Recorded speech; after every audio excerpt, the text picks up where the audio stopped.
மைக்கேல்பட்டி பள்ளி மாணவி தற்கொலை வழக்கில் மதமாற்ற முயற்சி காரணம் அல்ல என்று உச்சநீதிமன்றத்தில் சிபிஐ அறிக்கை தாக்கல் செய்துள்ளது.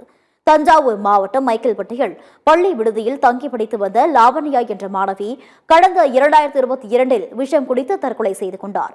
பள்ளி நிர்வாகம் கட்டாய மதமாற்றத்தில் ஈடுபட்டதாலேயே மாணவி தற்கொலை செய்து கொண்டதாக பாஜகவினர் குற்றம் சாட்டினர்.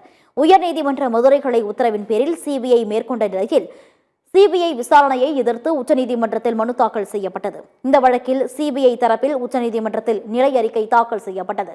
அதில் மாணவி லாவண்யா பேசிய எந்த ஒரு வீடியோவிலும் எந்த நேரத்திலும் மதமாற்றம் குறித்து எதுவும் கூறவில்லை என்று தெரிவிக்கப்பட்டுள்ளது. சம்பந்தப்பட்ட பள்ளியில் மதமாற்றம் நடக்கிறதா என்பது குறித்து விரிவான விசாரணை நடத்தப்பட்டது என்றும் அதில் தற்கொலைக்கு மதமாற்ற முயற்சி காரணம் அல்ல என்பது தெரியவந்துள்ளது எனவும் சிபிஐ தெரிவித்துள்ளது.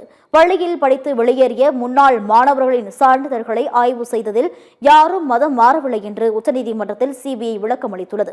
இதன் மூலம் லாவண்யாவின் தந்தை, சித்தி ஆகியோர் பாஜக தலைவர்களின் நிர்பந்தத்தால் உடலை பெற மறுத்து போராட்டத்தில் ஈடுபட்டது அம்பலமானதுடன் நீண்ட நாட்களாக நீடித்து வந்த மதமாற்ற குற்றச்சாட்டுகளுக்கு முற்றுப்புள்ளி வைக்கப்பட்டுள்ளது.